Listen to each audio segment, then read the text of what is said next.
right, welcome to the Moral of the Story podcast, a podcast in which two cousins, a Harvard lawyer and a Baptist pastor, discuss good stories and explore their moral meanings from a Christian perspective. I'm the pastor, Colin Trisler. She's the lawyer, Evie Bryden. And today we're going to discuss, Evie, one of my favorite books, Cormac McCarthy's award-winning post-apocalyptic novel, The Road. Today's episode is titled The Road, Part 1, Each the Other's World Entire. This is the first episode of 3 that we've dedicated to the road, and today we will walk alongside the unnamed father and his unnamed son as they find a reason to keep on carrying the fire of life among the ashes of a dying world. And the ethical theme we're going to cover in this first episode is the virtue of finding a reason and the will to live in a world that is in its death throes. So, Evie, sounds like a real uplifting book here. Yeah, I'm excited about talking about this. I know this book came out more than 10 years ago. I had the idea that it was sort of relentlessly bleak, so I really had never just sort of found the will to read it. So you chose it for this podcast, and it wasn't what I expected. But I mean, what made you want to choose this as the first book we would discuss? Well, you know, I've got my own book out that deals with fathers and sons and their relationships together, and I thought that this book does a very good job of showing how fathers and sons interact with each other as they move through the world, even if it's a tough environment that they're moving around in, and the positive influences that they have on each other, the good influence that the father has on the son, and the good influence that the son has on the father. So that's kind of where my headspace is. And one thing, Cormac McCarthy kind of gets a reputation of being bleak, and I've heard the term nihilistic thrown around, and I kind of disagree with that. I think that McCarthy understands human nature, but and the human nature at large, but he always has a shining light, you know, in the midst of kind of the darkness of man. There's always a shining light, a bit of good, you know, a bit of righteousness there that he kind of focuses on in the midst of all the darkness. So you know, I disagree with people who call him bleak. I think that he's aware of the bleakness, but he likes that little spark of light too. So that's why I like Cormac. But I would like to know, I certainly see that in this book, The Road, because you see the relationship between the father and the son and the way they sort of keep hope alive with each other, and there's love. I don't see that in Blood Meridian, which is a book I haven't ever finished. So do you think maybe this has changed over the course of McCarthy's career? Was this always there, or is this maybe something he's come to later in life? Well, that's something we're going to talk about here. Blood Meridian is a gruesome book. It is, to say the least. To say the least, it is now that might be bleak. You know what I'm saying? And the character of the judge, the character of the judge is a very, it's worth, Blood Meridian is one of those books that I think will do well over multiple readings, so you could get a better understanding of it, particularly the judge, who's some kind of weird figure. He almost seems to be me to be more than a man in this book. But before we jump ahead, before we get to talking about Blood Meridian, let's kind of retrace our steps and talk a little bit about Cormac McCarthy in general. Now, Cormac McCarthy was born in Rhode Island in 1933. Now, Evie, this is a literature podcast. He was born in 1933. How old would that make him today? This is not a math podcast, but it's a literature podcast. But can you do the math? I think 87. Am I doing the math right? 87, you are correct. 87 years old. Yay. He was originally named Charles after his father, but he changed his name to Cormac later on because, according to the family, Cormac is the Gaelic equivalent of son of Charles. So that's why he changed the name to Cormac. Wait, but is his father named Charles? Yes. Okay, so he's not saying he's his own father. It's because his father is also named Charles. Yes, if I'm not mistaken. Okay. Cormac McCarthy was raised Roman Catholic. He attended college a few years off and on, but he never graduated. He spent 4 years in the U.S. Air Force. After that, he started writing, and he spent some time working as an auto mechanic while he was writing his first novel, The Orchard Keeper. His second novel, Outer Dark, is a strange but somewhat intriguing story. I recently read that book, and it's a little odd. Some people really like it. Some people think it's bleak, and so imagine that. Right. So it's not really an uplifting book. It's really not, but it is kind of an intriguing story. He moved from Tennessee to Texas. He published 2 more novels before he published perhaps his most critically acclaimed novel, the aforementioned Blood Meridian. Blood Meridian is one of those stories, like I said, that I think holds up better after a couple of readings. You can really understand in better detail the character of the judge. And a lot of people say this is his best work. Blood Meridian is his best work. I disagree, but it's a fine book. It's well written. You have any comments about Blood Meridian, real quick? Well, I haven't finished it, so I'd have to finish the first reading before I got to the multiple readings. It was so bleak that you weren't even motivated to finish, right? Well, I was reading other things, and I never made a decision not to finish it. It hasn't happened yet. I got you. All right. On a lighter note, he followed up Blood Meridian with his best-selling novel, All the Pretty Horses, the first volume of his Border trilogy, which also includes the books The Crossing and Cities of the Plain. I really enjoyed those 3 books. All the Pretty Horses was probably my favorite of those 3. All the Pretty Horses, of course, was adapted into a movie directed by Billy Bob Thornton, starring Matt Damon and Penelope Cruz. He would go on to write No Country for Old Men, which was also adapted into a film, a quite good film, I might say. It was by the Coen brothers, and it was very well done. It won Best Picture at the Oscars. Did you ever see that one? I've read the book. I haven't seen the movie. They're both very good. And then in 2006, McCarthy published The Road, the book that we're looking at today. McCarthy said his inspiration for The Road came to him when he and his then 4-year-old son, John, were in an El Paso hotel. And in the dead of night, as his son slept, McCarthy was awake and staring out the window and imagined the town laid waste and the hills in the background burning. And he imagined him and his little boy in a situation like that and made some notes about a man and his son, and those notes later turned into The Road, which McCarthy dedicates to his son, John Francis McCarthy. For such a well-known and successful author, McCarthy is a notoriously private man. Now, so private is McCarthy that on his official website, Evie, now this is Cormac McCarthy's official website, okay? This is how his biography concludes, okay? Except for a few odds and ends, his favorite novel is Melville's Moby Dick. He doesn't care for the work of Henry James. He doesn't like to talk about writing, etc. That's more or less what we know about Cormac McCarthy. Cormac McCarthy. That's literally what it says. That's literally what it says. The Okay. Cormac McCarthy Society respects the author's clearly expressed desire for privacy. If you wish to contact him, please write to Mr. McCarthy, care of his agent. And that is it. The official Cormac McCarthy website concludes with, yeah, and that's basically all that we know. And so you know the man is private if his official website ends that way. So he's got 5 sentences about himself, and one is that he doesn't care for Henry James. Other than it kind of gives a rundown of his novels and a bit of his early life. But then, yeah, that's it. I believe he lives in New Mexico now. He works for the Santa Fe Institute, or he's a fellow there, or whatever the title is. And it's kind of like a think tank sort of thing. And so he does that. But I got to admire a man who just doesn't really care about notoriety. You know, he just wants to write, wants to be left alone. I admire that, and I sympathize. I do too. So speaking about his writing, Cormac McCarthy's writing style is quite unusual, but I find it appealing. What are your thoughts?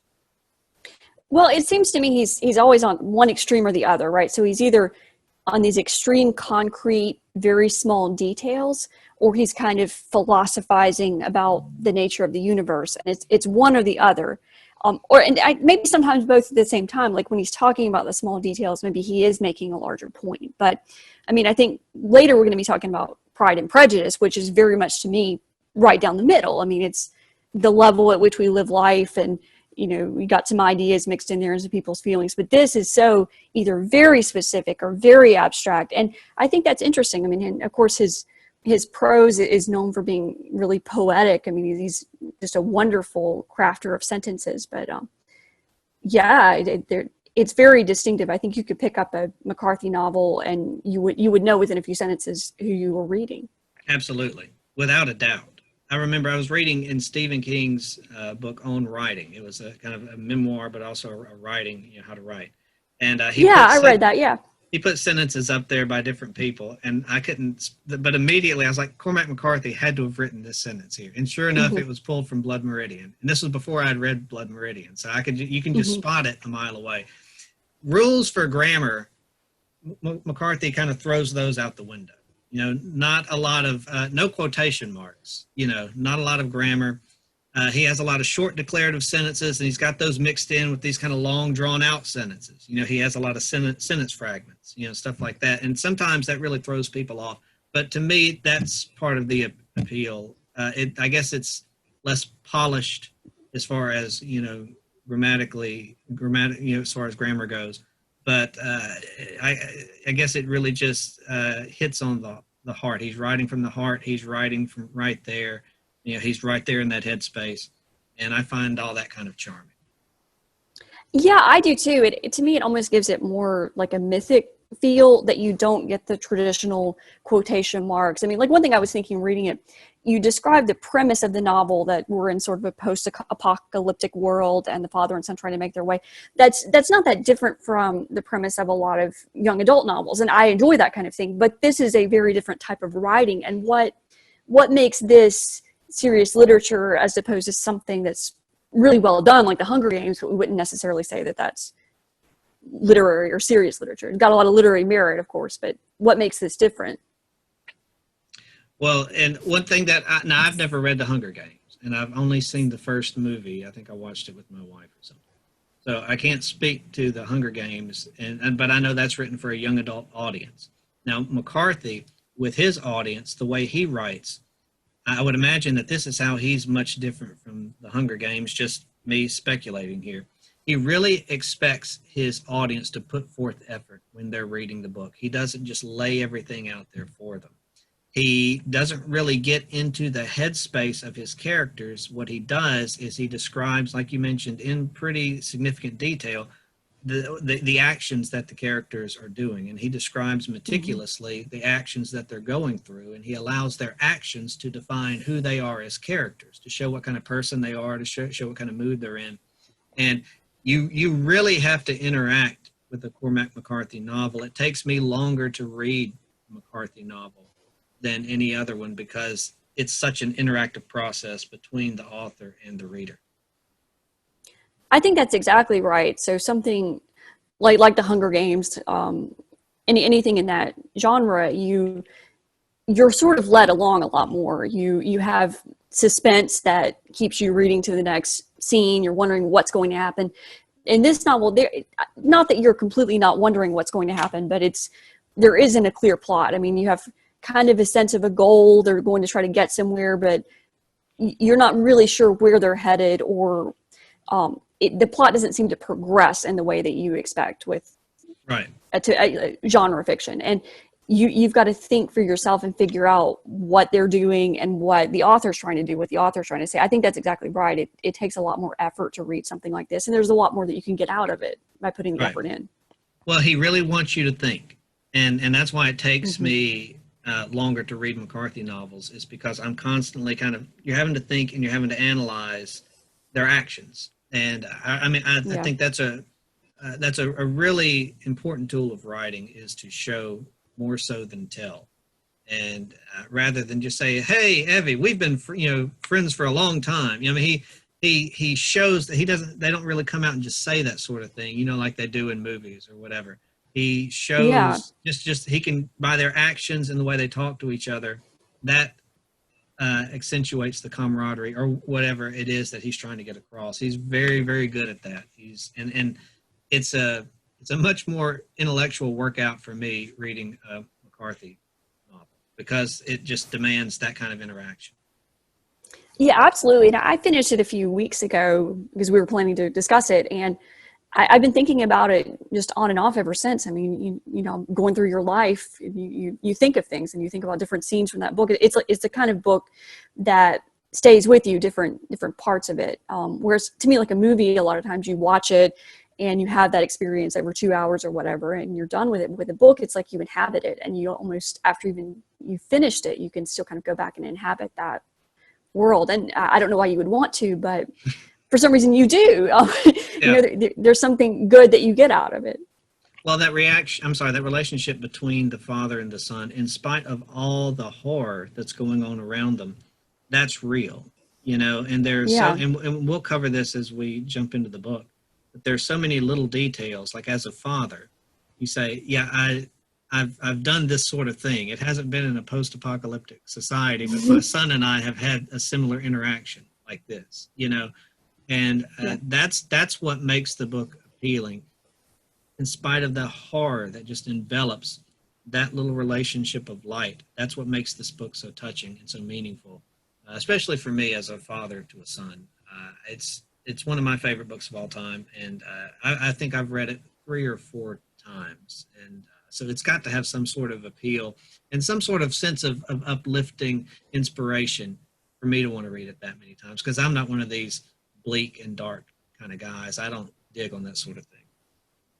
Yeah, me neither. And I'm not a parent, so I don't have that connection where it reminds me of things in my own life. But to me, the way he wrote this book, it's like every single thing that happens in their lives is significant, and that's almost part of where the sense of hope comes from. That your circumstances in life may be difficult, but what you're doing and the struggles you're having have some sort of meaning. He connects it up with the universe. Like sometimes he'll sort of zoom back and he'll be talking about the planets and at the universe level, and then you're right back down in the tiny level with the father and the son. And I like that because it's the idea that these ordinary lives in every single detail have such significance. And I think that's so true. I think that's part of what we get out of literature, the sense of how much meaning our own lives have. Right. And so let's go ahead and get started. Rather than just talking about the book, let's go ahead and jump right on in. Of course. Our first episode here today, we're going to be covering roughly the first 80 or so pages in my copy of the book, the daily life of the father and his son as they make their way through the ashes and murk of a post-apocalyptic world in search for a better living situation. It's getting colder, and they're trying to move south where there's warmer weather. And then this first podcast, we're just going to kind of cover their normal life of living in a post-apocalyptic world, what they have to go through. And so let's jump right on in here. That opening scene, in McCarthy's writings, he frequently has dreams in there. And the dreams are just like regular dreams. They're just kind of bizarre and off the wall. And there's some sort of meaning there to them, but you're not exactly sure what. And so this story opens with, the father wakes up with a start, and he immediately reaches out and puts his hand on the son's back, to make sure he's there. And he mentions this dream that he had, that his son is this precious bit of light in a world of darkness. I like the way he worded it here. He said nights, and this is describing their everyday living situation, nights beyond darkness and the days more gray, each one than what had gone before. And you can tell here, just at the at the offset, life is precious to the man. Now, again, we never get the characters' names. It's just the man and the boy, the father and the son. Mm. And we can tell that life is precious to the man, but particularly this boy's life is precious. Yes. The boy represents a sense of light in the midst of all this darkness. And that's where we're going to get into the dream here. He said he was having a dream where the son was leading him into a cave, and the child's leading him into a dark cave, and even in the darkness of the cave there's dancing and light. It's kind of playful and childlike, but then he also has this vision of some sort of monster, some sort of beast. And what do you think? Now that obviously isn't just thrown in there, that obviously has some sort of meaning there. What do you think that means? Well, you get the sense that they're living in a world full of threats. As far as what does that particular beast represent? I don't know if we want to nail that down too much and say it represents this or that. I mean, I think sometimes with literature, you have to be careful about over-interpreting symbols because there isn't always a one-for-one correspondence. You can oversimplify something. But one thing that I did think of in this opening scene, just from the first sentence, I've got, when he woke in the woods in the dark and the cold of night, he'd reach out to touch the child. I mean, he's waking up in a dark wood. And to me, what immediately comes to mind is Dante's Inferno. And that starts out, and I've got my copy of it right here. In the middle of the journey of our life, I came to myself within a dark wood where the straight way was lost. I don't think that's an accident. I think McCarthy knows, if you've read Inferno and you immediately know that reference. You wake up and you're in a dark wood and everything around you is bleak and dark. And I love where, I'm going to read a little bit more from Inferno. I love where this goes because I think this is exactly what The Road does. And the narrator of the Inferno says, how hard a thing it is to tell of that wood, savage and harsh and dense, the thought of which renews my fear. So bitter is it that death is hardly more. But to give account of the good which I found there, I will tell the other things I noted there. And that is the same quality I see in The Road. I mean, the Inferno is another one that before I read it, I thought, well, this is a gruesome description of hell. That's not the experience you have reading through it. It's almost like a purifying experience. You're going through these different levels of hell, but what he's showing is the true nature of sin, right? And I feel like in The Road, you're getting something similar, that you get all these gruesome details. They live in this horrible world, but you're seeing something stripped down. You're seeing the truth about the way certain things are. And you come out of it with a sense of hope. You come out of it with a sense of, there was a good that I found there in that book or in that writing or for this narrator and the experiences that he had. That's what this sort of reminds me of, this opening scene with the dream and the beast. The Inferno has similar types of symbols where there's animals chasing him around and he's in this really savage world where he's threatened all around, and yet the end of it is he's going to come out and find God. So I don't know if all of that is what McCarthy is intending or that's just what comes in, but that's sort of what I got out of the first page, what it made me think of, and something that sort of to me echoed through as I was reading The Road. Well, and going back to that dream, and we'll move on after this real quick. The son, the boy, leads him into this cave, and there's light, there's darkness. It's kind of childlike, it's playful, but there's also this horrible creature in there as well. And that's just the world that we live in. Our world is filled with light and beauty and childishness and love and all that sort of thing. But there are also horrible creatures lurking around too that are and that's just the representation of the world that we live in. There's good and bad in this world. And I think that's kind of what McCarthy was getting at there with this dream. And in this world, in the world of The Road, there's a whole lot of darkness and a whole lot of bad. But there's also, even in the midst of all this death and destruction, there's still some good there. And he talks about the boy. I really like what he said on his pages 3 and 4 in my book. He says, he only knew that the child was his warrant. He said that if he is not the word of God, God never spoke. And you mentioned finding God. And I think that the boy here, that's what the father, he refers to him later on as possibly being a God, something like his top value. The boy is the father's top value. And he knows that the boy is a blessing and their time together is to be cherished. And that's we're going to talk about that here more today. But that the boy is a gift from God, and he was given from God to the man. And it's the man's job to be a responsible father with the boy, even in the midst of a world that's been destroyed. Well, do you think that maybe is what McCarthy is saying when he says each the other's world entire, that they're in the midst of, in an earthly sense, they're in a terrible world, but the real world that they are living in is the relationship they have with each other, which has a lot that is so good and so hopeful. Exactly. That's their world. And we'll get into this a little bit later. That's the boy is the father's reason for living. And we'll talk about his discussion with his wife and all this other stuff. But he wants to spend as much time as he possibly can with the boy. That is his world. The boy is a revelation, a divine gift of life. He's meaning. He's a reason to keep on living, to keep on shifting through the ashes of a dark and dying world. No matter what the world is like around them, as long as the father and son get to be together, then that's meaningful, and that's what the Father wants. And that's, again, a gift from God. And that's what's, in a way, that's what's real, and not the passing things around them, however terrible they may be. I don't know how, yeah. Yeah, well, I mean, every minute they spend together is precious. The boy is his motivation. Everything there in his entire life is built around the boy. And he is the reason, the boy is the motivation to bear the hardships of this world. And that's one thing I really respect about this character of the father. I will bear all these other hardships. It's all worth it just so I can spend time with my son. And that's what keeps pulling me back to this book, because I can identify with that, and I can respect that. In a lot of stories, you don't get characters that you really respect.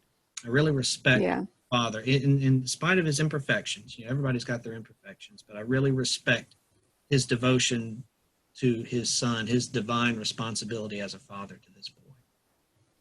Yeah, I like that too. I like having something to admire in the character, and you sort of go through the experiences they've had and maybe learn something from the choices they make that can help you in your life. I mean, you read a lot of books where the main character is just terrible and just awfully corrupt, and I guess there can be a point to that too, but I like having something you can identify with the main character that you want to be, not just something you want to avoid being. Right. It inspires you to be better. Something, or inspires you to follow in that character's footsteps, to follow that example. And we've talked about just their regular life here in this world, and they're doing regular father and son things. They like we mentioned, McCarthy describing every little thing they do, in detail. He describes a scene there. The father prepares a meal, for his son. He lays out the tarp, he lays out the food, and he lays out a pistol. They're right there with them, and he lays down the spoon, the food, the tarp, the pistol, and the pistol is just another tool of survival, like a spoon, like food, in this dark and dangerous world that they live in. And that's, McCarthy is very good about acknowledging the danger, and the father in this book doesn't just push the danger aside. He's very aware of the danger, and he takes on his responsibility of being the protector. And again, that's worthy of the reader's respect. Well, early on in the book, the father is coughing blood, right? So the father seems to know from the beginning that he may not have much longer. I mean, it's the sense he is literally pouring out his life to get his son somewhere. We don't know where or what good that's going to do, but I don't think he knows either, but that's almost the sense that I have, just pure self-sacrifice. Whatever bit of life I have left in me, that's for you, to get you somewhere. Right. They don't know exactly what. They just know that down south has to be better than here, wherever they are. Yeah. I don't know exactly what. And the son asks him, are there people there? And he's like, we don't know. We just don't know, but we're trying to move toward a better place. And one sentence, and this is where we got the title of this podcast episode, said, then they set out along the blacktop in the gunmetal light, shuffling through the ash, each the other's world entire. And we mentioned that, but I want to mention that one more time. The father's whole world is wrapped up in that boy, and the boy's whole world is wrapped up in that father, because that's the only relationship that they have. I mean, it's not like humans are scarce, and then humans that you do run across are potentially very dangerous threats. And so they really only interact with each other, throughout this whole book. I mean, there's some examples or some exceptions, obviously, but that I really like the way that he encapsulates the entire dynamic of their relationship. They are each other's world, and these characters show that too. We mentioned McCarthy being really good about describing. He doesn't just say that the Father loves his Son. I don't think that those words are ever uttered in this book. But the way the actions that the Father takes on behalf of his Son really prove that there is a genuine love and affection there. Yeah, exactly. And they have these conversations, and I'm not sure any of the conversations are on their face particularly profound. I mean, they are sort of ordinary day-to-day exchanges. I mean, a lot of just trivial stuff. I mean, they don't necessarily seem super noble or super deep in everything they say, but you get the sense that there's something more behind there, and you do see the Father's real selfless love for the boy, I think. Well, you mentioned normalcy, and one thing I mentioned here is that normalcy in this sort of world is odd. I mean, the world, and we don't know exactly what caused the problem. We're not allowed that information. McCarthy doesn't tell us what caused the apocalypse here. But anything that is normal is odd. And this boy and his father, their little light, the light that they have, that's why it's the light. They're that flicker of light in a world full of darkness, is because they've got that true and genuine love. And they come across other normal things and things that are in place as they should be in this world, like they come across a gas station and everything's kind of left as it was. Of course, it's empty. There's no gas or anything there, but it's not destroyed. It's not really ransacked. And they see that, and they find that to be odd because they don't live in a normal world. They live in a destroyed world. And the past is gone. The innocence of childhood, all of that's gone. The father, when they walk into this gas station, this normal gas station, just going to check out and see what's going on, and the father does a very strange thing. He picks up the phone and he dials the number to his old childhood house. Mm. And I kind of was thinking about that. Why did he do that? What does that signify? And I think he's thinking back to his own childhood. It was a normal childhood, I mean, it was the world had not been destroyed. He was just living a normal childhood. And I think he thinks back to that sense of security that his home, that his father represents. And, of course, he dialed that number and there wasn't even a dial tone. I mean, the phones don't even work, and the son's like, what are you doing? And the father says, yes, it's nothing.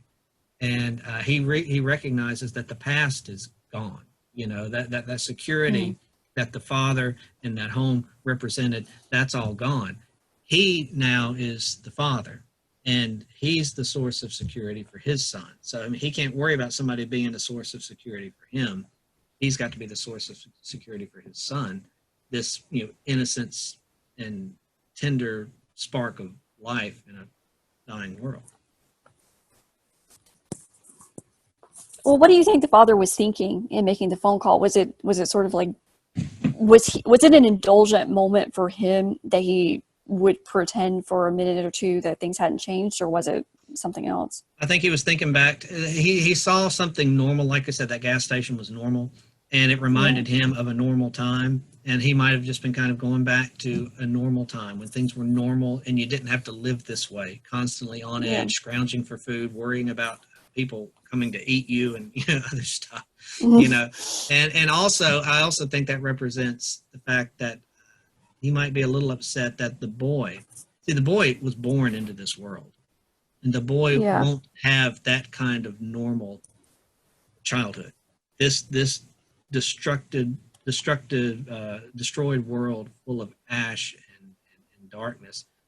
That's the boy's. That's all he knows. That's his frame of reference. And I think he also feels kind of, I think it's also kind of help the reader to realize that this boy doesn't have a normal life. He didn't have a normal, it's contrasting a normal childhood with growing up in the apocalypse, Yeah, I guess part of what it does in the book is it shows you exactly how fallen everything is in this world. I mean, you look, to refer back again to sort of the young adult post-apocalyptic genre, usually things aren't that destroyed. It seems like in this book, they're not foraging in the forest for berries or any kind of edible. There's no vegetation that's edible. There's not animals that they can hunt. I mean, everything that they have is something they can find in a can that was from the time before whatever the cataclysm was, right? I mean, that's the only forms of life. The only forms of life that you see are humans going through, or like maybe the occasional dog, but you don't know what happened. I guess it doesn't really matter that much, but you see they're living in a world where everything is gone.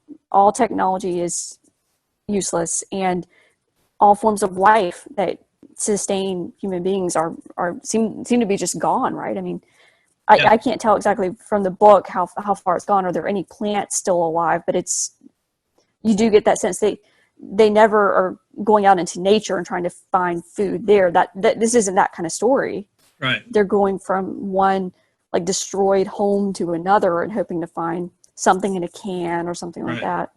And there's a line in the book. He says, everything, this is how he describes the setting, everything as it once had been, save faded and weathered. So just imagine everything as it was, but just the life almost completely drawn out of it. It kind of reminds me, the corpse of a civilization. You know how you can look at a corpse? Oh, yeah.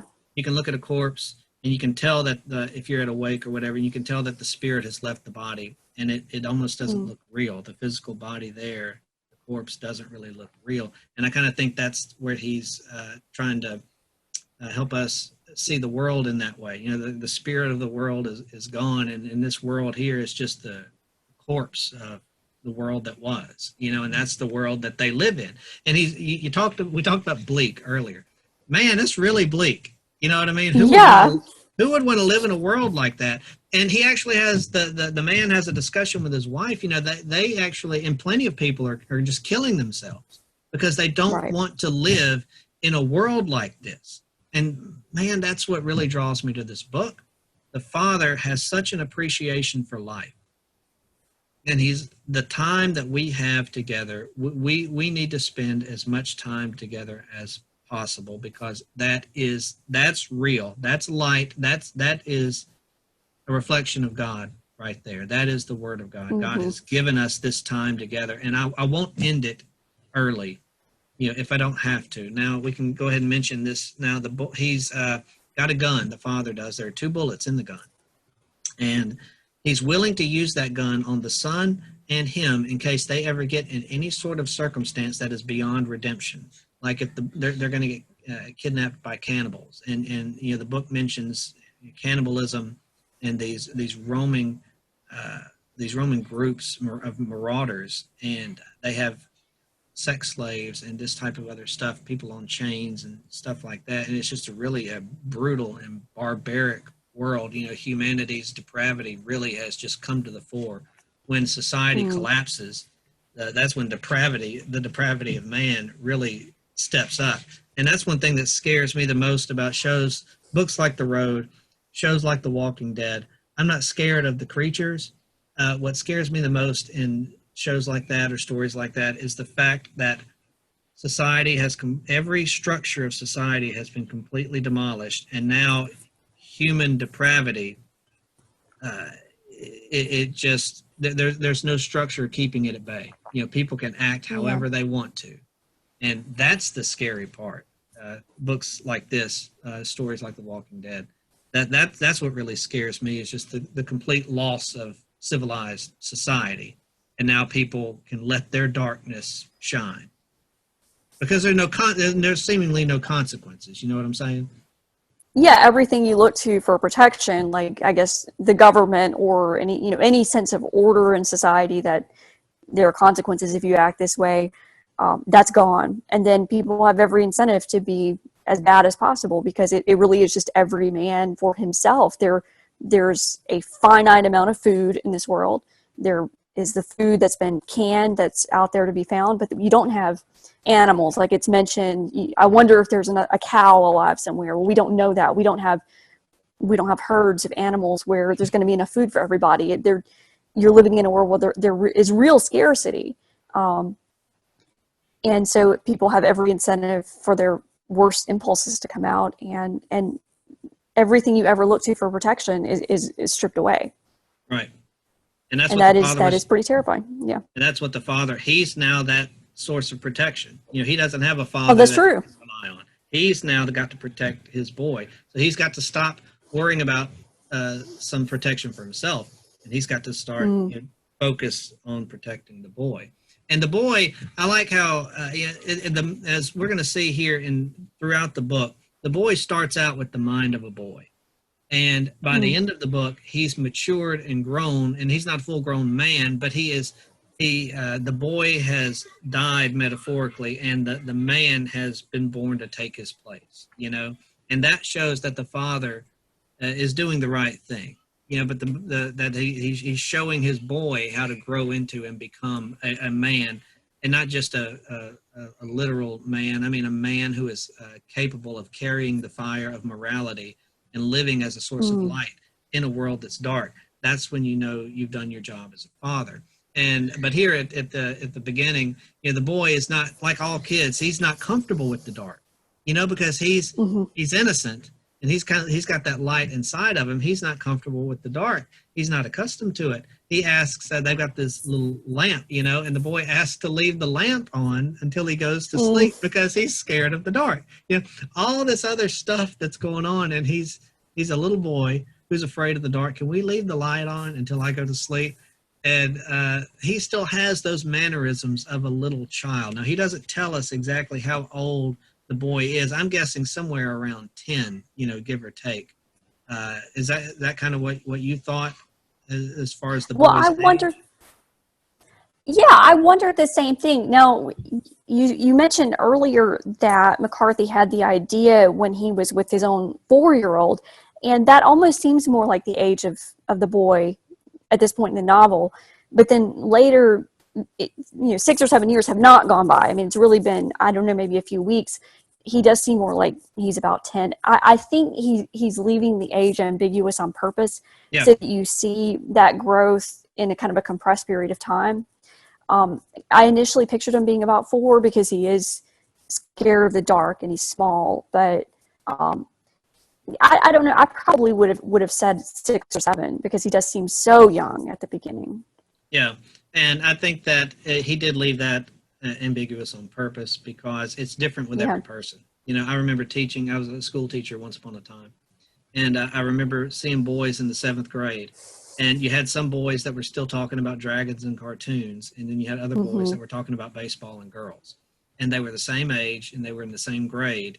But some of them had kind of turned more to that teenage mindset, while some were still kind of clinging to that little boy mindset, And I think that's just what he's done here. He's left that because it's different for every person. You can kind of superimpose, I guess, however old you think the child is. But the point is, he's still got that boyish mentality here. He's scared of the dark, and this cloud of death just hangs over all of them, and they keep moving forward. You said that we don't know exactly where they're going. They're just going south toward warmer weather, but they're moving toward life. They're moving away from death, and they're moving toward life. And this boy is his life. It's his job as his father to protect this boy and make the best life for him possible. And there's a little bit of dialogue where the boy asks his father, he says, "What would you do if I died?" And the father said, "If you died, I would want to die too." The boy said, "So you could be with me?" The father said, "Yes, so I could be with you." And whether it's in life or in death, wherever the boy is, that's where the father wants to be. Because like we said, that is his world, and that is his top value. And I find that really touching and really genuine, even in the midst of this is typical McCarthy. This cloud of bleakness that hovers over everything, that haunts everything. But even in the midst of that, there are these little flickers, these little candles of genuine, authentic love. Genuine, authentic goodness. And that's what pulls me to McCarthy. I think that often gets overlooked because people get tripped up on the bleakness of it, and they don't move past the bleakness and get to that little light that's shining in the middle there. I think that's true. And, I think another aspect of that, I'm thinking of the place where they come to the waterfall, and it's a part of the world that there's still some beauty there, and it's good, and the boy wants to stay there, and he says it's a good place. And you do see that the little pockets that the world is just about as bad as it could possibly be, but there are still good places. And now on the other hand, the father says, well, we can't stay here because this is a good place and somebody else is going to find it. But it's almost like seeing these places. It is the little flickers of hope that there is still such a thing as beauty. And you see that not just in the relationship, but even in what's left of the natural world. And you've got to be careful. This is why the Father says, this is a good place. You're right.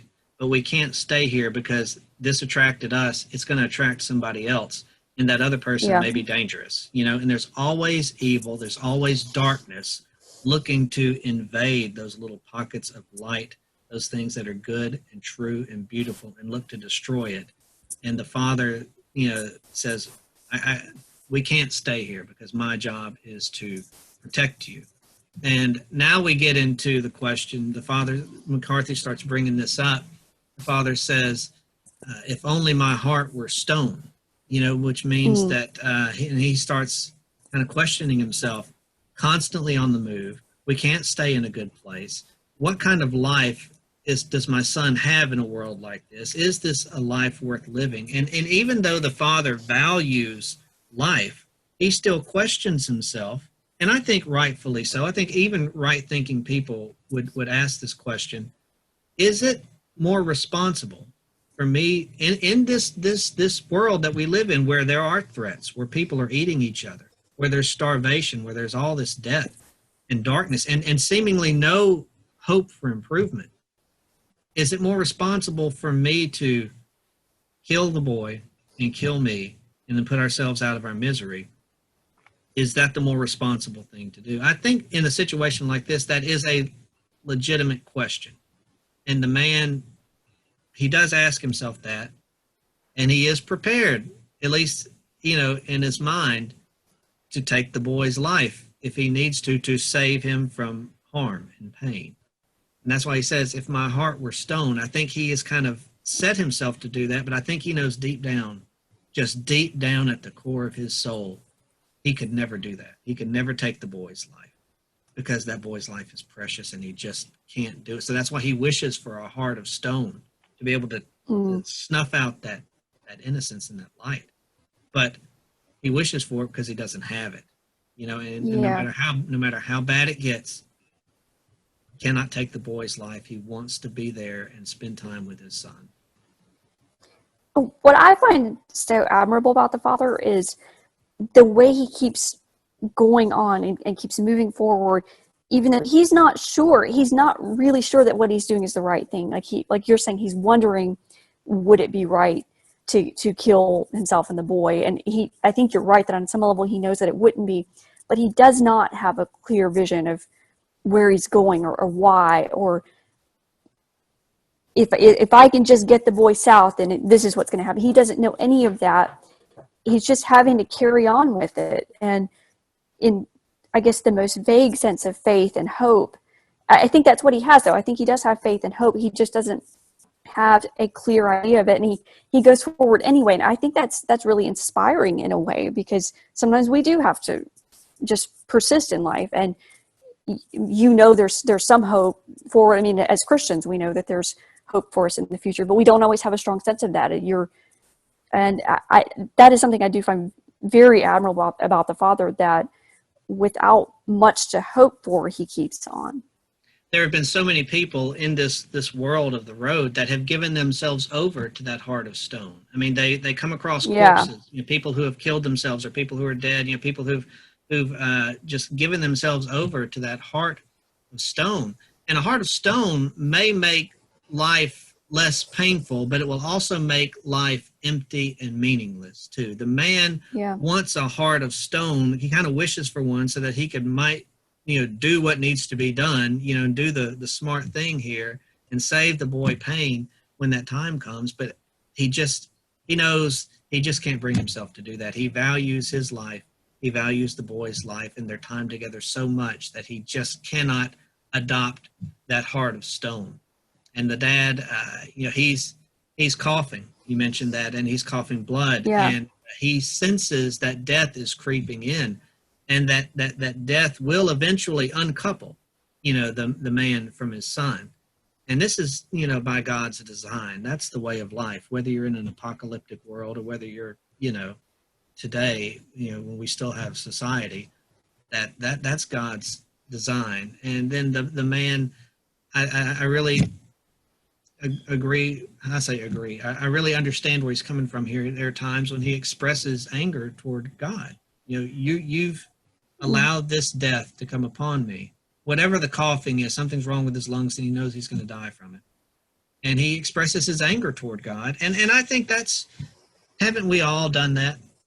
Something has come upon us, and we express an anger toward God, and we don't harbor that anger, but we do express it and question God from time to time. I mean, wouldn't you agree that that's a normal human reaction to whatever obstacles may come our way? Depending, the more severe the obstacle, more people, God, why are you doing this? Why are you allowing this? Mm-hmm. And you kind of get mad at God for that. I mean, wouldn't you agree that that's a human reaction?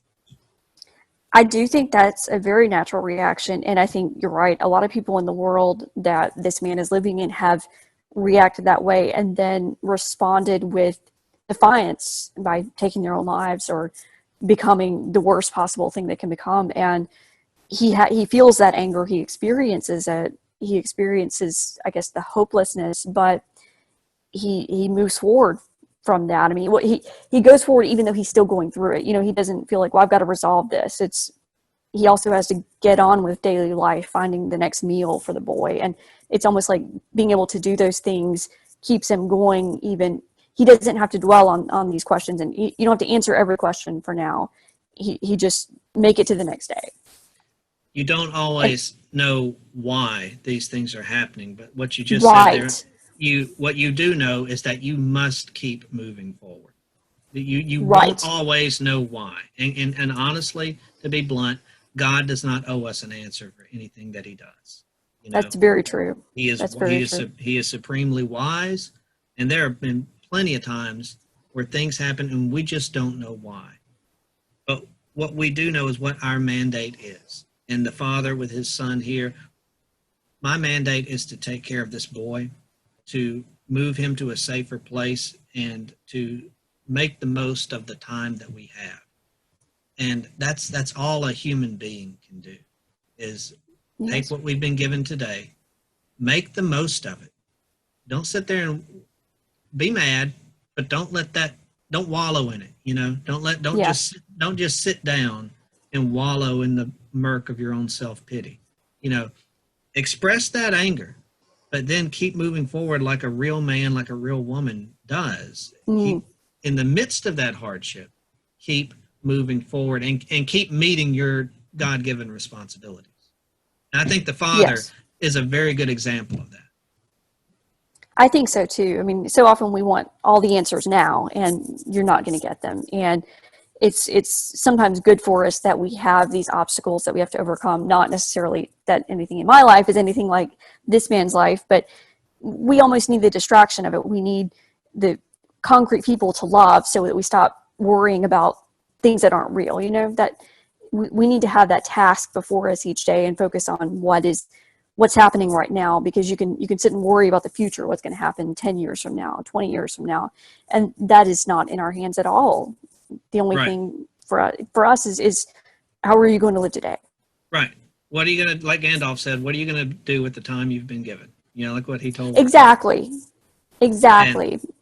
And that was one of and you have to think about that in the short term. You're planning for the future, but we don't know what that's going to bring. I mean, we live our life in the immediate moment, right? I mean, the decisions we're making are the decisions we're making now, not what we plan to make, the decisions we plan to make 5 or 10 years from now. I mean, a lot of times when we know we ought to improve something, we think, well, in the future, I'll improve this. But if you're going to improve anything, you start now. And I think that this man does that really well. Living where he is and doing his best where he is. He makes mistakes certainly throughout this book, but it is a reminder, because we so often can plan for the future and we take for granted that we know where we're going to be in a year, and a lot of times something will happen and we remember that we really don't, we're not in control and we don't know what's going to happen. This man is reminded of that just minute by minute, that he has no control over the world. He doesn't know what's going to happen an hour from now. And that's something that's kind of hard for us to remember sometimes, because of the technology that we live in and the sense of control that we have over the world, which we don't really have. Right. Well, you mentioned planning for the future. There was a strange scene, and it took me a while to figure. I think I figured it out. I'm not exactly sure. I can't read McCarthy's mind, but where the boy, they're wearing face masks, kind of like we wear today. They've got these face masks Right, yeah. to protect them from the ash and everything. And the boy has drawn fangs on his face mask, as little boys are want to do. They're interested Hmm. in monsters. I mean, whether you're in the apocalypse or whether you're here in Louisiana, wherever you may be, boys are interested in stuff like that. And I thought that was an interesting detail to include. And the Yeah. father had mentioned growing cold and the heart of stone, and the boy draws fangs on his mask. And I think that the father notices this, and he thinks to himself that he cannot allow his son to grow cold of heart and become a monster in this world, that it's his job. So many people have given themselves over to their own depravity and become living, breathing monsters in this world and this world of the road.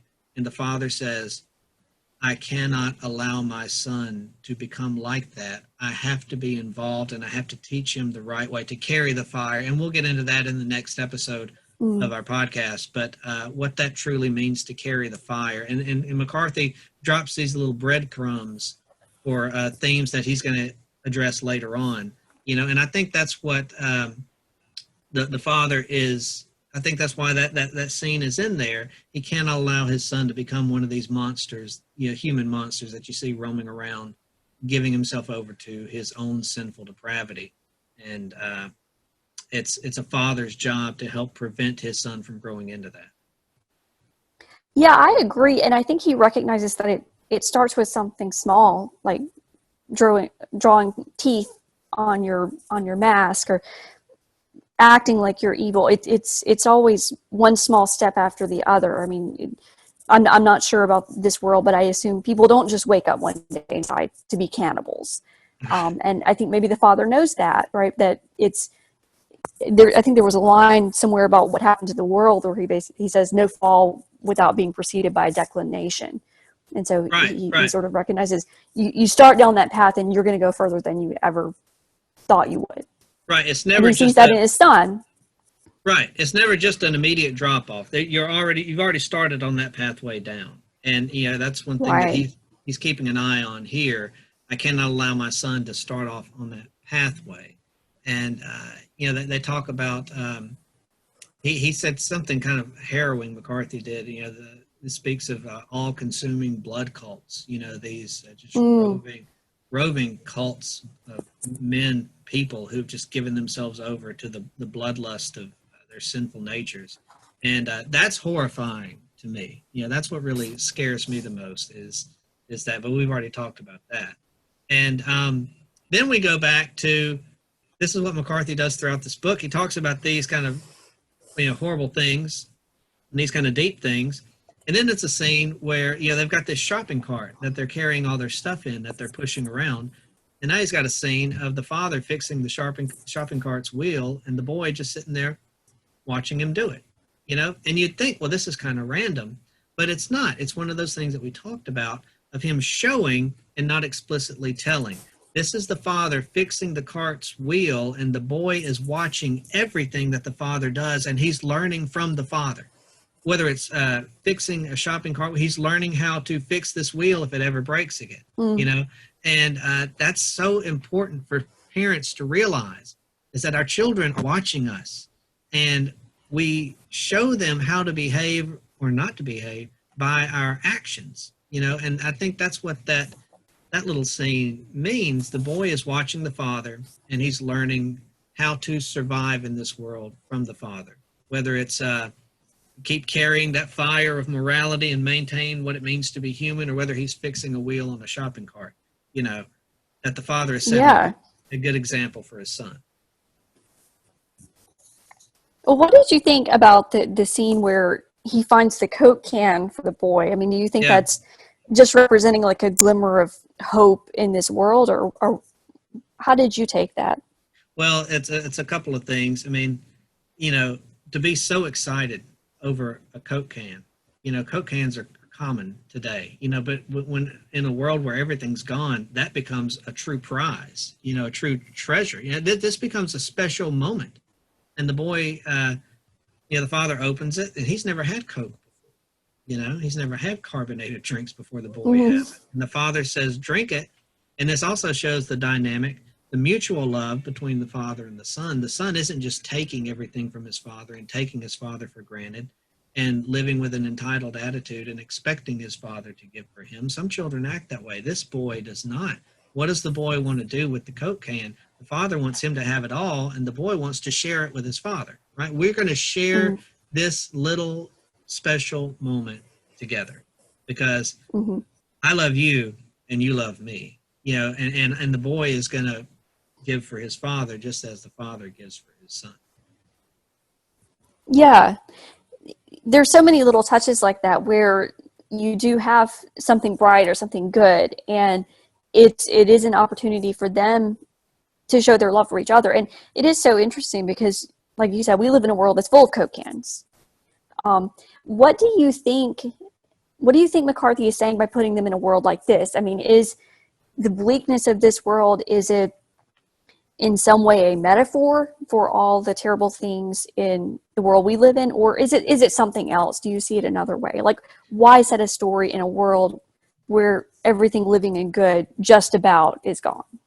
I think that regarding the Coke can, I think McCarthy is saying that we often, in our world where we have pretty much everything we want at the snap of a finger, that we take those little moments for granted. Yes. And we constantly skip over those little moments because we're distracted by something else. And those little moments, whether it's over the Coke can is not the point. It's not the fact that Coke is so great, which I like Coca-Cola, but it's not like the fact that Coke is so great. It's the boy and his father sharing this moment together over something that's nice, something that tastes good. And I think that in a world where everything's gone, you really cherish those moments more so than you do today, because we completely gloss over those moments. And I do it too. We gloss over those moments because we get so caught up in the hustle and bustle of the world around us. Well, I think that's why so many people take so much goodness and hope from this book. I mean, so many people love this book, and that's not what I would have expected, knowing the premise of the book and kind of the tone of it. But I see why that's the case. You come out of it feeling like you learned something or experience something that you're going to carry with you. That's good. Right. And I think that's part of it. And like you mentioned, this book doesn't really have a plot. It's very episodic. And McCarthy goes from a scene like this to, another scene, where they come across a barn, the father and the son do, and there are 3 dead bodies hanging from the rafters in the barn. And the boy sees this, and the boy wants to go explore the barn. And the boy says, there could be something in here. He said, there could be some corn or something. And the man says, let's go.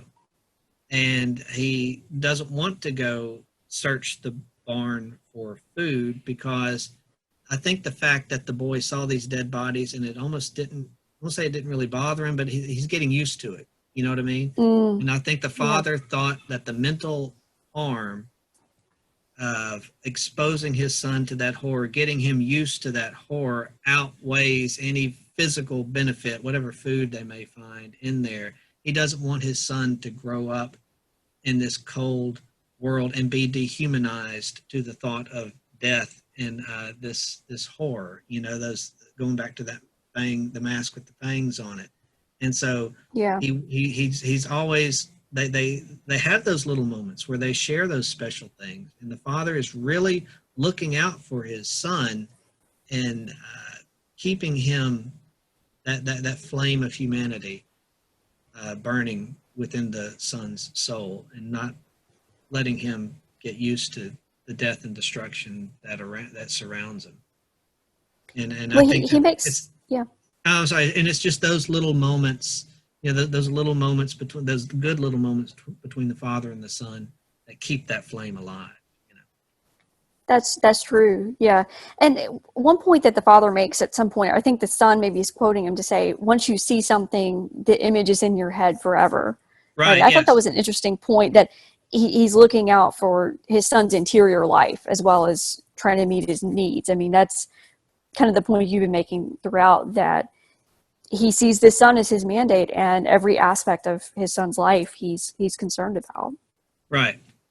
And the father then has a dream about his wife.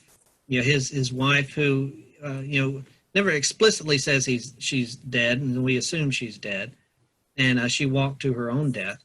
And he has a dream of his wife, and this is one of those breadcrumbs that he drops, and then he kind of brings this back up later. He says he has a dream about his wife in which she wore a dress of gauze, and to me that just kind of conjures up the image of a mummy. Kind of this wife who is dead has been fetched from the tomb of his subconscious, and he has some nice memories and nice dreams about his wife. And let's go ahead and talk about the wife here and their interaction, because the wife walked out on them. Remember, the boy was born into this, and the wife eventually got tired of living in this world. She got scared, and she wanted to end, all three of them to end it all. And the man just wouldn't do it. He says, "We cannot quit. We can't do that." And then eventually they got down to where there was three of them. There was the father, the mother, and the son, but they only had 2 bullets left. And so it wasn't enough for them to all kill themselves. Somebody would have to remain alive. And then the mother, they have this conversation, this deep conversation, and her mind will not be changed. And she would rather die and walk out on her husband and walk out on her son than spend one more minute in this gruesome world. And then she just walks out into the darkness to meet her fate. And what do you, now this might be one of the deeper conversations in the entire book. I mean, can you blame the woman? Can you blame the woman for not wanting to live in a world like this?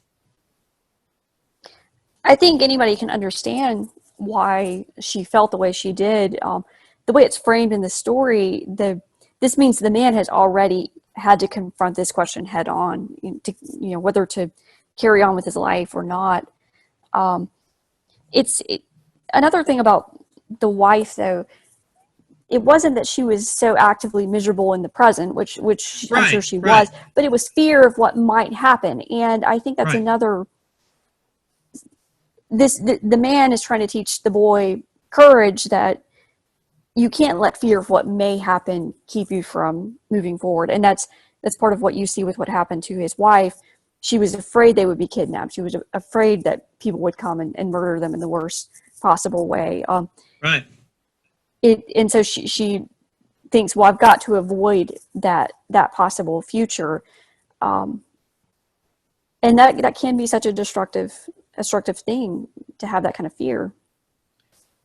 She wanted to I guess I can understand where she's coming from, and the father tells her, we're survivors. To him, they have a moral obligation. And this isn't just some senseless, instinct. To the father, they have a moral obligation to keep on living, because remember, he holds life to be precious. And she's ready to die. And she tells him, she says, I didn't make this choice. Circumstances made this choice for me. So she's saying, I don't want to die, but these circumstances around me are not worth living in. And I would rather die than live in this, but this is not my choice. This is circumstances that brought me to this. And so in that way, she's kind of absolving herself of her responsibility. I mean, she's not taking on the responsibility for her own choice. Anytime anybody tries to say, well, this is somebody else's fault, they don't want to take that responsibility upon themselves. And she says, this world has forced me to want to die. And to her, death is the moral thing for them to do. And that's where you get this impasse between the husband and the wife. To him, the moral thing to do is to keep on living.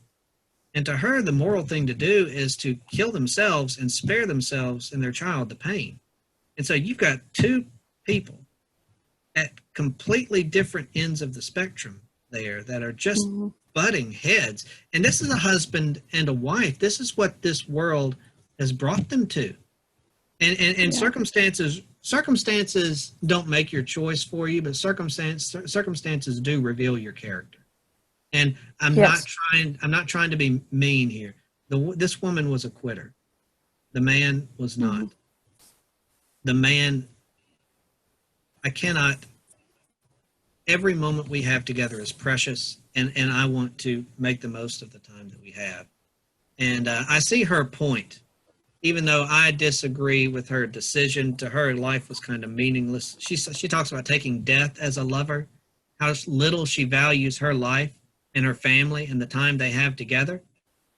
And this is what separates her from the man. She'd rather spare her family pain than enjoy the time they have together.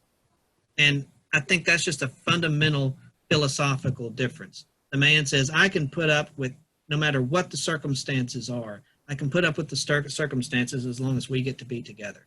And she says, these circumstances have caused me to want to end my time with you. And I think this is a very dark conversation that they have, but it also hits at the core of what we're talking about here today. Why keep on living? Why keep on carrying the fire of life and finding a reason to live in a world that's dying all around you? And what do you think? Do you think that is the moral obligation to save ourselves pain, or is the moral obligation to keep on living? What do you think? Oh, absolutely. I mean, we don't have any kind of moral obligation to save ourselves pain. That's what life is going to bring to us. It seems to me that the woman has an idea which is very common, which is that suffering is the worst possible thing. Right. That's the worst evil, and we need to do whatever to avoid suffering. And the man does have more of the idea of suffering is part of life. The worst thing would be for the boy to become morally corrupted.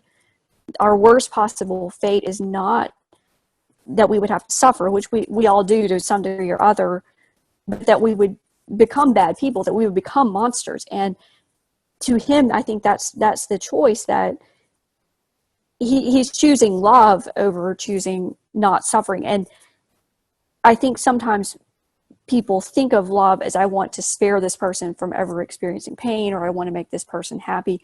And I think this man's love for the boy, he understands love is, I want him to grow to be a good man. Right. And I think you're right. I think those are two, in a situation like this, two starkly contrasting ideas. I think everybody kind of holds that to a certain degree, like someone you care about, you don't want them to suffer. And that's good, but you also have to remember that suffering is not the worst possible thing. Exactly right. And I think that if your main goal is to spare yourself pain, then I think you're going to miss out on those meaningful little moments that we talked about earlier. You know, just that little meaningful moment between the boy and his father and that Coke can. That was because the father said, I want you to enjoy this. And the boy said, it's because I'm never going to taste another Coke again, basically, is what he said. And the man said, yeah, this was a blessing, and I want you to enjoy this because it's not going to happen again. And it's those little moments that make the pain and make the suffering worth it. People who truly love will bear up under any weight. Any man, any woman will bear up under whatever burden and take on that suffering so that they can have those little moments and share as much time as possible with the people that they love.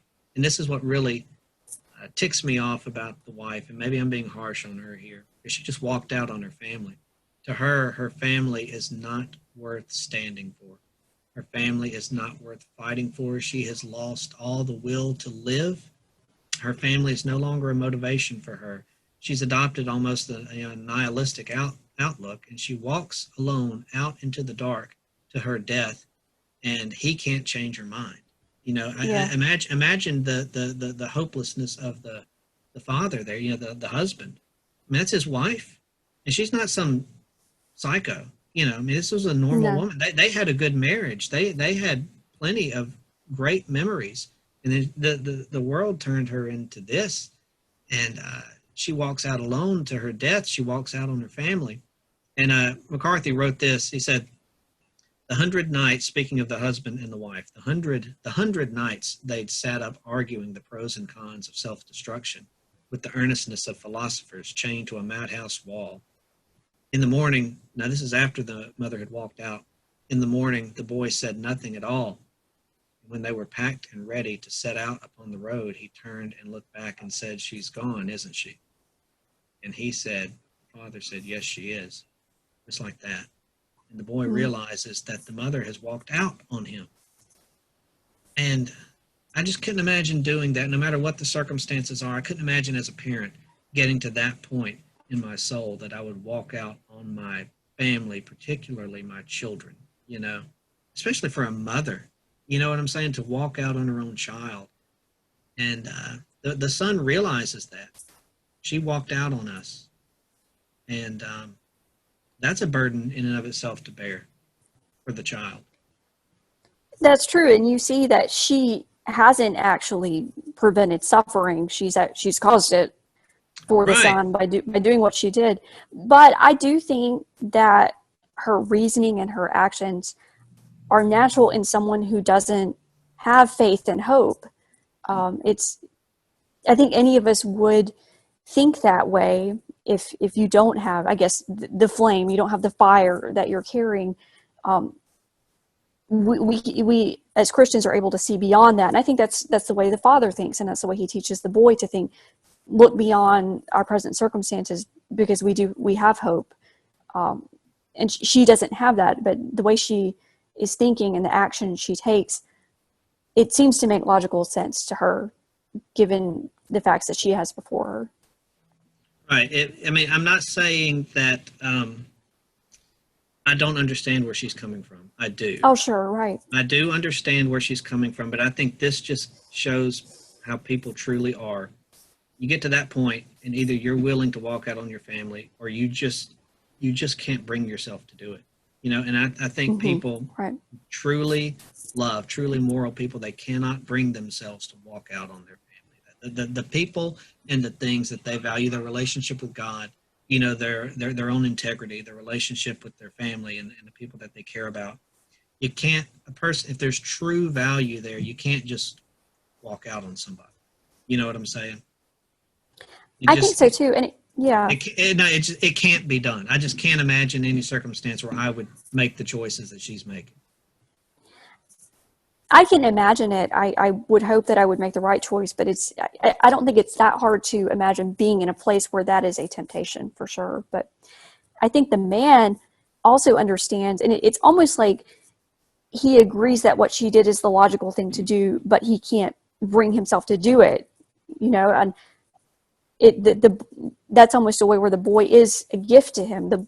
His love for the boy gives him, it sort of shines the light on what is the right thing for him to do, even when he doesn't necessarily understand it philosophically or whatever. He understands the right thing to do because of his love for the boy, right? I mean, is that right? Yes. He doesn't know exactly where they're going. He doesn't know what tomorrow is going to hold. He doesn't know what they're going to eat. He doesn't know exactly how they're going to make it. All he knows is that he loves that boy, and that he will do whatever he has to do to spend as much time as he possibly can with that boy. And the great thing about this story is that the boy feels the same way for the dad. And, yes. And so there is a bleak layer to this story, but that bleak layer, there's just this burning fire in the middle of this story that really makes this an inspirational story. And these are two inspirational characters, the boy and his father.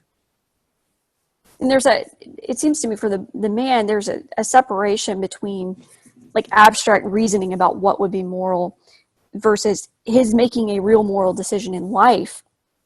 And I think that's right. He's been given that gift of his son and the relationship they have. And that's so much more real than some sort of flawed human reasoning where we try to justify a moral act.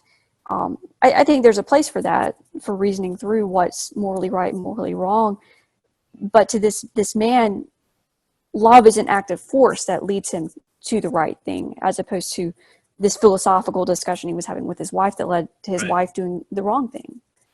And And sometimes we think about like reason versus emotion, and it's almost like the man chose the emotional route and the wife chose the reasonable route. And I don't think that's true at all. I think that's wrong. right. I Yeah, do too.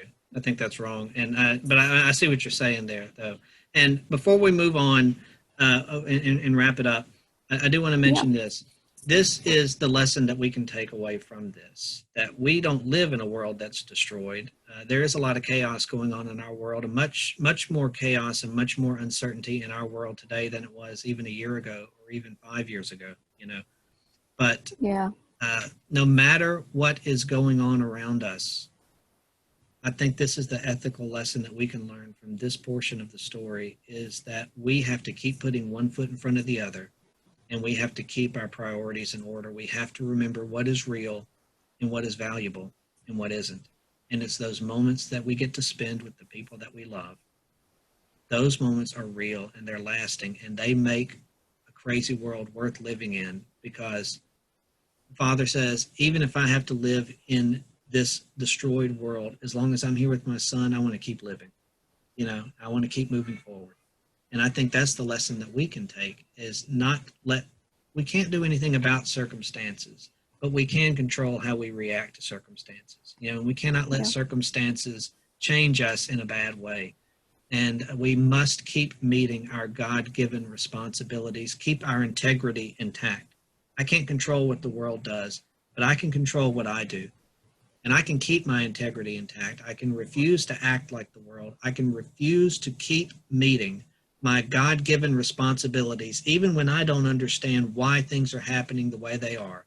All I know is this, is that God has given me these responsibilities, and I will meet them.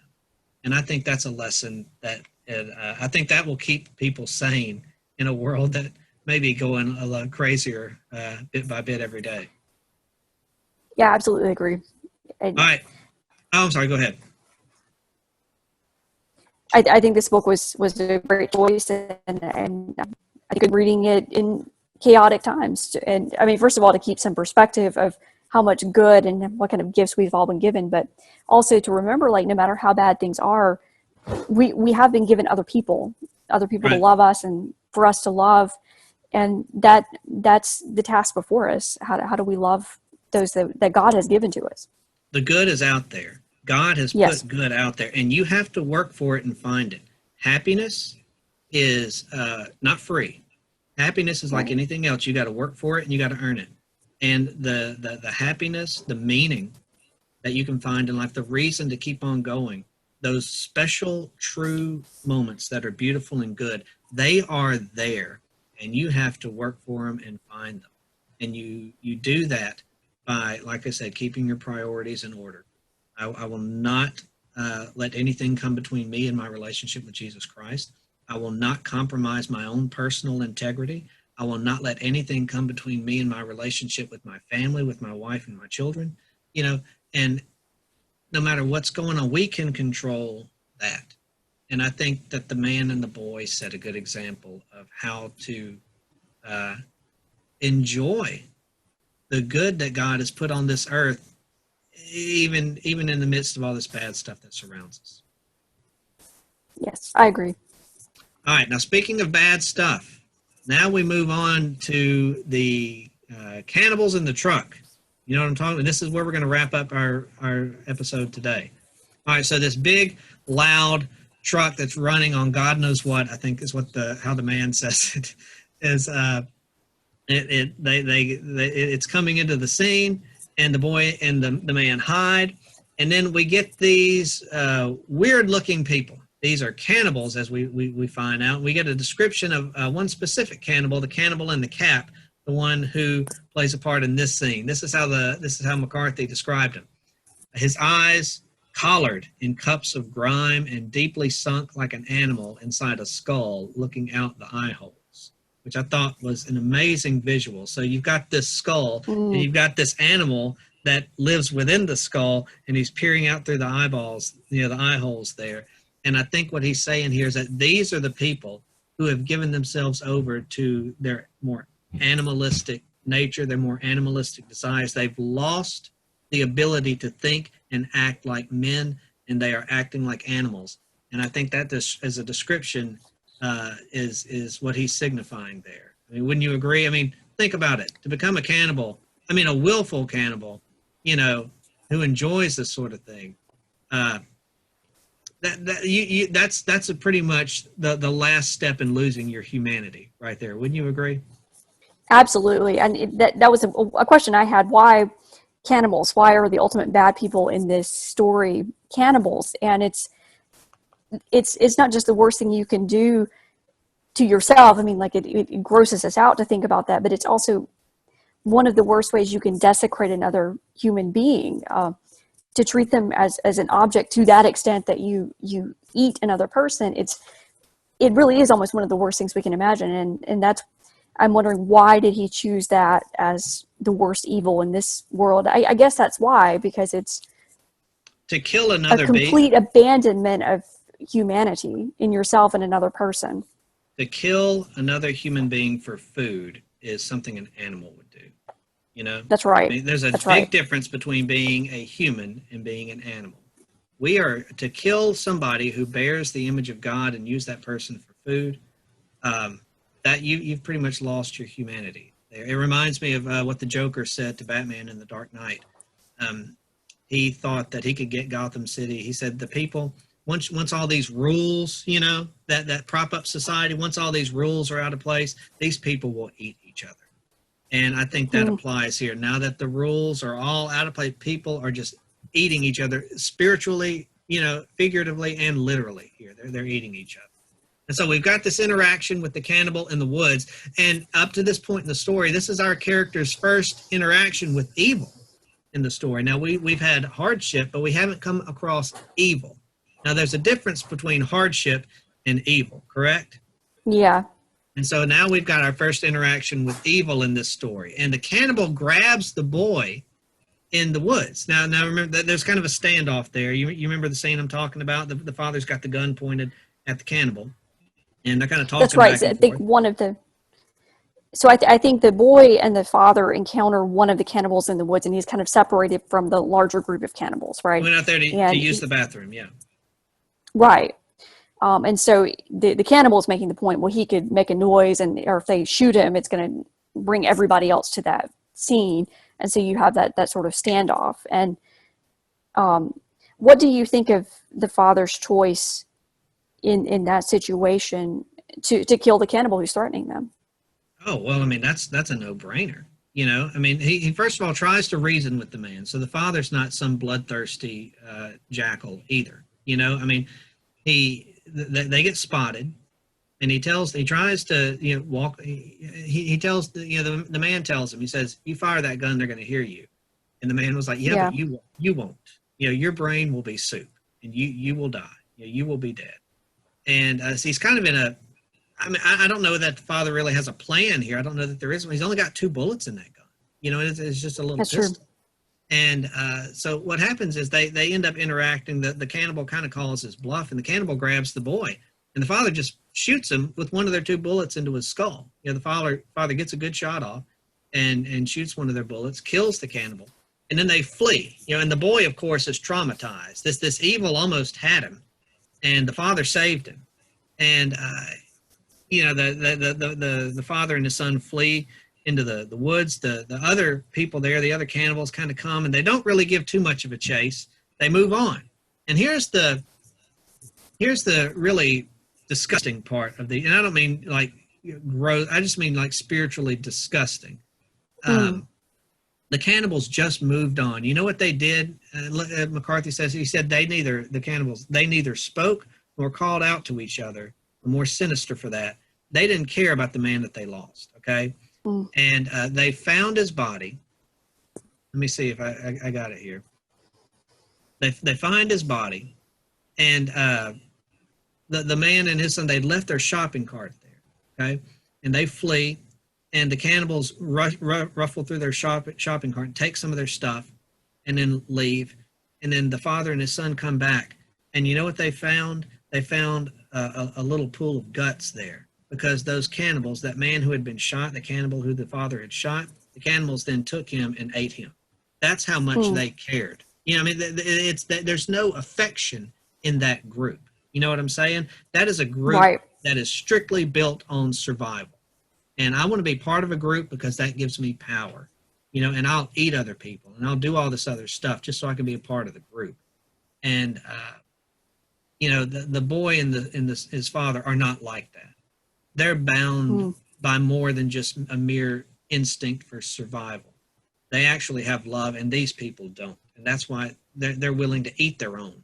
You know, Yeah. and that's a spiritual lesson. But I mean, these people are physically doing it too. You know.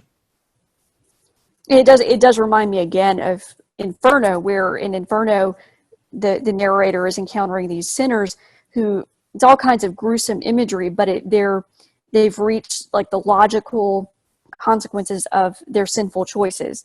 And you see things like this, like guts or brains, it just really gruesome imagery, but it's showing the truth of what sin is. And I think that is what you see with the cannibals. It's a really gruesome image that tells us something about the reality of what it means to sin and to sin against another person. It's a just dehumanizing Yes. process. I mean, you are nothing but food to me, you know. And then it talks about the father. He's got a single round left in the revolver, and then he says, he's kind of speaking to himself. He says, "You will not face the truth. You will not." They think they're going to get captured, you know, and he's kind of actually having to come to grips. I may have to actually shoot my son to spare him the pain here. I mean, if we get our backs against the wall and there's nowhere else to go, I'm not letting my boy get taken by these people. And he said he would have to use the round, that final round that they had, that final bullet on the boy to spare him the pain. And he says, does he have the strength to do it? And the father, you know, does not. And those cannibals didn't think twice about eating former comrade. You know, the father can't bring himself to kill his son, because people who truly love each other, you know, they see people as people and not just as things or objects, you know. And yes, exactly. It's a good description between the father and his relationship with his son, and then these other people where love is completely absent. Yeah, I think what the father lacks isn't strength. It's not that shooting his son in that case would be the right thing to do, but he doesn't have the strength to do it. I think that's wrong. Maybe the father views his own actions that way, but I think in reality, he knows that isn't the right thing to do. Right. And the relationship he has with his son is what teaches him the truth about what a human being is and what it means to act morally towards another human person. So I think maybe he does really think that he lacks the strength to do it, but I think that strength is not the thing that he's lacking. Right, exactly. I think he's a very strong man, and he's proving that with his actions. And then as they're kind of on the run here, there's an interaction between the father and the son, and it kind of highlights the son's unwillingness to grow up and accept the world for this meat grinder of violence that it really is. You know, he's still got that kind of childish, innocent outlook. And as they're running, the father, he says, I want you to do what I say. He says, take the gun. He tells the boy to take the gun. And the boy says, I don't want to take the gun. And he said, I didn't ask you if you wanted it, take it. And, so the boy is saying, I don't want to, I don't want to accept reality here. I don't want to accept the fact that I need a gun and that I have to protect myself from this evil. And the man said, I didn't ask you what you want. Reality is that you have to do it, and that's the reality that they live in. And the boy doesn't really want to grow up and face that here. And he's kind of going through those growing pains. And the father's saying, you need to take this gun. Now you're going to have to take care of yourself for just a second. So you take this gun and you take on the responsibility of taking care of yourself. And that's kind of just that one of those slow transitions from him moving away out of that realm of boyhood and into that manhood. The father can't protect him 100% of the time. The boy's going to have to learn now how to protect himself, right? And the boy initially doesn't want to do it, as all boys do. Often that growing into manhood is scary. It's a scary process, And the father says, I didn't ask you what you wanted. I'm telling you, take the gun. I'll be right back, And, they find the dead, the cannibals had eaten, that pool of guts. They found the cannibals had eaten that man. And And the boy here is still rather traumatized through all of this. And the father, he kind of gathers their cart and the stuff that was left over. They didn't take everything that was in the cart. The stuff that was useless to them, they left. And the father goes back to get that stuff, all their supplies that they had in that shopping cart. And he goes back to the boy. He knelt down and put his arms around him and held him. And then the father, at this point, after he had protected him from this circumstance, I think the reality starts to sit in. I almost lost him. You know, that evil grabbed my son, and I had to physically stop that from happening. I nearly lost what I value the most in this world. And I think it starts to sit in with the father here. And what do you think about that? I mean, put yourself in that position and imagine how that would kind of rock your world for a second.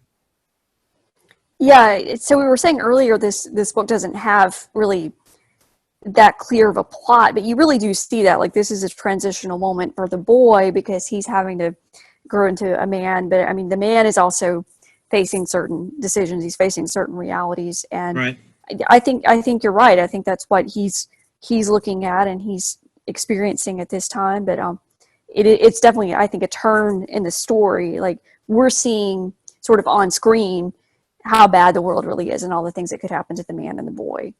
And the boy is starting to see that as well. And so I think this is a transition point in the book for sure. And then there's a scene where they have to keep moving, but the boy is scared. He's scared. I mean, he's just been through this traumatic experience, and he's almost kind of shutting down, and it's frustrating to the man that the boy is being so hesitant to move forward. And I think that also is metaphorical. The boy is hesitant to move forward into that realm of manhood, and it's kind of frustrating the father at the son kind of dragging his feet there. And so you've got this process of the boy being afraid and hesitant to move forward. And I think that, because what we talk about here, McCarthy, he mentions it. He says, this is what the father says. He says, as he's washing the cannibal's brains out of his son's hair. I mean, the cannibal had his son, and he shot him. And that, of course, all that gore exploded onto the boy there. And after they ran and got safe, he's washing all of this out of his son, who's kind of catatonic at this point, really. And the father says, this is my child. I wash a dead man's brains out of his hair. That is my job. Then he wrapped him in a blanket and carried him to the fire. And then here's where we get into this kind of transition into manhood, because in the next paragraph, McCarthy says all of this is like some ancient anointing. And it's like an ancient initiation ceremony where the boy dies, metaphorically, and the man then is born. The man starts to come forth. The boy that he is fades away. The man that he is to be starts stepping forward. And I think that's what McCarthy is hinting at here as an initiation ceremony. And the boy is almost in this catatonic state where almost dead-like, and then he comes forth reborn a man, and that's what being a man is, realizing the reality in which you live. I mean, right? You realize the reality of the world around you. That's part of being a mature man, a mature woman. Being an adult is realizing and respecting the reality that's around you. It's not how you want it to be. I don't care what you want, the father told the boy. You got to take the gun. Right? I mean, wouldn't you agree that's part of being an adult is submitting to the truth of reality, learning how to do that? Oh, absolutely. And that reminds me too, going back to that discussion between the man and his wife, that she believed that the choice she was making was the one that was in accordance with reality. Like, this is what the world is, and so this is what I have to do. But it was really his choice that was in accordance with what reality really is, and what he is and what his son is, the inherent dignity of themselves as human beings. So I think that's also, as an adult, you have to accept reality, but we have to accept and receive what reality really is, which is there's bad things that exist. I think a lot of times when you say, as you're growing up, you learn more about reality, and you're thinking all the bad things in the world, but we also do not have an adequate understanding of the good and just how valuable every single human being is. And so I think you can tell people to recognize reality, and if you're not receiving and understanding the good, it's going to lead to wrong decisions because that isn't reality. It's what looks like reality. Right, and that's what the man, when he gives his son the gun, he's like, I've got to go over here and check this out. You need to stay here and protect yourself. You keep the gun. Mm-hmm. And it wasn't so that the boy could commit, malicious harm with the gun. The gun is there as a tool to protect that which is valuable, And, Yes. and that's Yes. what McCarthy is doing here with the gun. That is my reality is that, I am responsible for you now. And this is where, and we're not going to get too deep into this here, but as a parent, you can't follow your children everywhere they go. You can't be with them everywhere and hover over them like a helicopter and protect them from every single thing. And that's what the man is teaching the boy here. I will be right back, but you're going to have to take care of yourself while I'm gone. You're going to have to protect yourself. And that is one of the hallmarks of a real man, in this case, a real woman, if it were a woman here, is being able to take care of yourself, right? You're not that's when you move out of the realm of child and start moving into the realm of adult, when you are able to start taking care of yourself. That's so true. That's the choice the boy is given, and despite what he's just lived through and how traumatic it is, I think he lives up to it. I think he rises to the occasion. He has to. So he does, exactly. I think you do see him grow in this scene. Yeah, and the boy he's not talking. There's some time passes and the boy's not talking. He's slowly processing all of these events. And the father does what a good father does. He takes the responsibility upon himself. He says that I should have been more careful. And then he tells this to his son. This is from the book. He says, you wanted to know what the bad guys look like. Well, now you know. It may happen again. My job is to take care of you. I was appointed to do that by God. I will kill anyone who touches you. Do you understand? And that's verbatim from the book right there. And that's what the father tells his son. And that's a good father. That is a true father right there. I mean, that perfectly encapsulates, the mindset of a father with his children. There's evil out there in the world. You wanted to know what it looked like? Well, there it is. It's bad and it's dangerous. And I will kill anybody. I will kill you dead if you try to harm my children. And that's a good parent right there. And that's what just my respect for the man grows, through little scenes like that. And he even, when you think about it, he even applied this to his own wife. He was willing to let her, not that he wanted her to, but he didn't try to forcibly stop her from walking out. And he would not let her kill the boy. He would not let her kill herself or him. I mean, he was protecting the boy from his own mother in that sense, because if the mother, back then we talked about their conversation, she wanted to go ahead and kill the boy. And the father said, no, we're not doing that.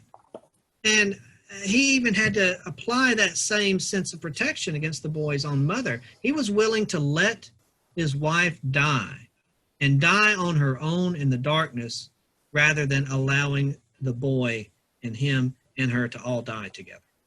And so in a sense, he's even applying that same level of protection against his wife toward his son. And that's just, I mean, man, that's hard. That's a hard decision to make right there. But a parent protects their child, Well, do you think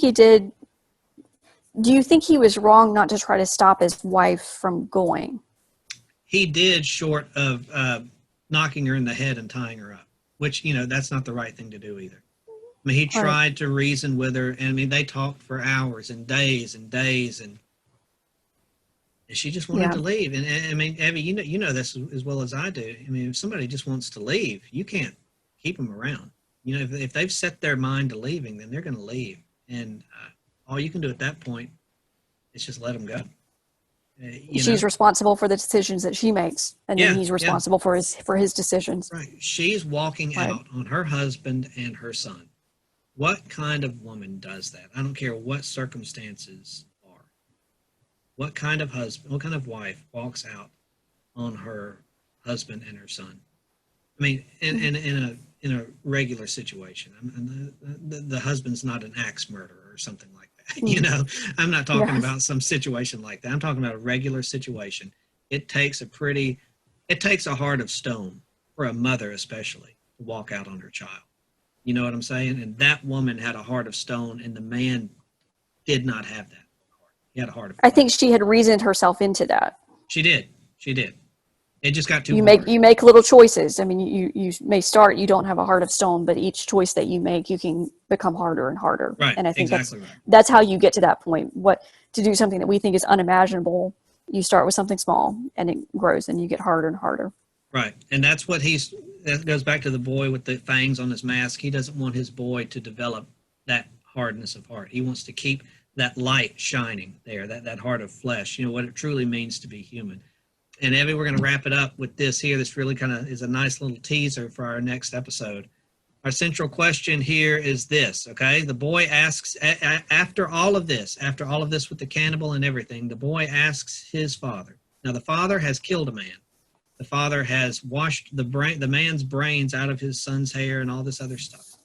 And the boy is traumatized by all of this. And he asks his father, which I think is a reasonable question, are we still the good guys? And the father says, yes, we're still the good guys. And the boy says, and we always will be. Father says, yes, we always will be. We always will be the good guys. Now, this is what we're going to talk about in our next episode. So it's a bit of a teaser here. What makes them the good guys? Are they the good guys because they're the main character of this story? Are they the good guys because they just say they're the good guys? Or what we're going to see in the rest of the story here is what objectively makes them the good guys. Let's see how they prove that they are objectively, morally, the good guys through the rest of the story. And that's what we'll talk about in our next episode, which I think is going to be a great topic. I'm really excited about that one. What do you think? I'm looking forward to it. All right, Evie. Well, like I said, this is kind of got a bleak reputation. But as I hope we've seen today, The Road is anything but a bleak story. It's a very inspiring story, and I love stories with characters that I can really get behind and root for. You know what I mean?